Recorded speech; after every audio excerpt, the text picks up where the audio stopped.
খুব চেনা লাগছে মেয়েটিকে। মনে করতে পারছি না কোথায় যেন দেখেছি আগে। একা দাঁড়িয়ে ভাবছে যেন কি দীর্ঘ সময় লঞ্চে কাটাতে হবে, সেও কি আমার মতো?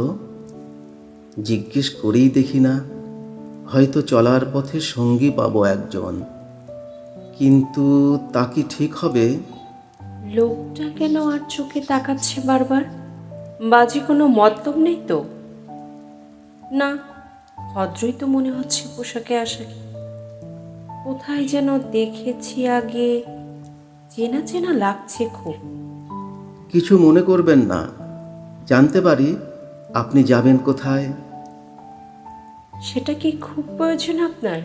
না, আসলে এ যাত্রায় আমি একা, তাই খুঁজছিলাম এমন কেউ যার সাথে কথা বলে একাত্মিত্বের এই শূন্যতা ভাঙতে পারি।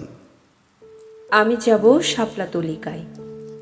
আচ্ছা, আপনি কি কোনো পত্রিকায় কাজ করছেন?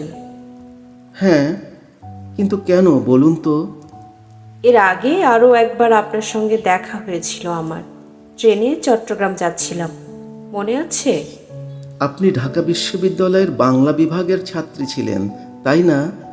ঠিক ধরেছেন। কি আশ্চর্য দেখুন, ভাবিনি আবার কখনো এভাবে দেখা হবে। আসলে এই ছোট্ট পৃথিবীতে ঘুরে ফিরে পরিচিত মুখগুলো সামনে আসে বারবার। আপনাকে কিন্তু চেনা চেনা লাগছিল খুব। তাহলে কথা বলেননি কেন? যেভাবে শুদ্ধতার ঘোমটা মাথায় দিয়ে গম্ভীর হয়েছিলেন, আমি কেন, জলকন্যারাও কেমন ভয়ে স্থির। আপনি কথায় বেশ মজা করেন। সেবার কিন্তু বেশ মজার মজার গল্পও শুনিয়েছিলেন। কি বলুন তো? আপনি কিন্তু একটা কথা একদম ভুলে গেছেন।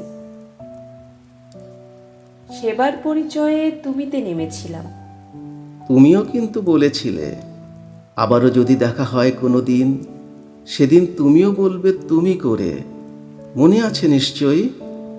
বাব্বা, সবই দেখছি মনে আছে আপনার। উহু, আপনি নয়, তুমি করে বলো। দেখেছো কেমন উড়ে যাচ্ছে পাখির দল বেঁধে, যেন মেঘের কন্যা হয়ে সাদা শাড়ি পরেছে ওরা। এই তো আমাদের রূপসী বাংলা, এই সুন্দর পেরিয়ে চলেছি আমরা।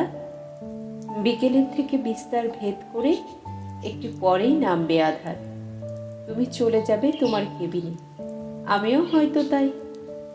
তারপর এক সময় নামবে ভোরের স্নিগ্ধতা, চলে যাব দুজন দুজনের গন্তব্যে।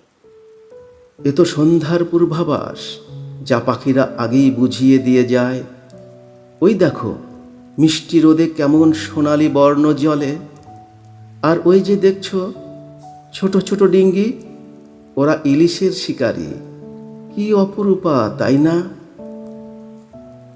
জানো, একদিন এক রাজকুমারীর গল্প শুনেছিলাম। সে নাকি জ্যোৎস্না রাতে পরী হয়। আমি রাজকুমার সেজে তেজি ঘোড়ার পিঠে চড়ে নিঃসঙ্গ বেরিয়ে পড়েছিলাম তার খোঁজে।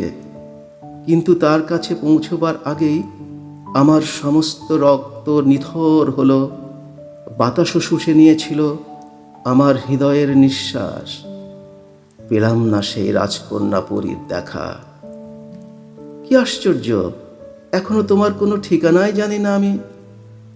সেদিন নিতে পারিনি কোনো এক কারণে, আজ তো পাবো নিশ্চয়ই। আমি না হয় সে জ্যোৎস্না রাতের রাজকুমারী পরী হয়েই থাকবো, যাকে খুঁজবে তুমি তেজি ঘোড়ার পিঠে চড়ে।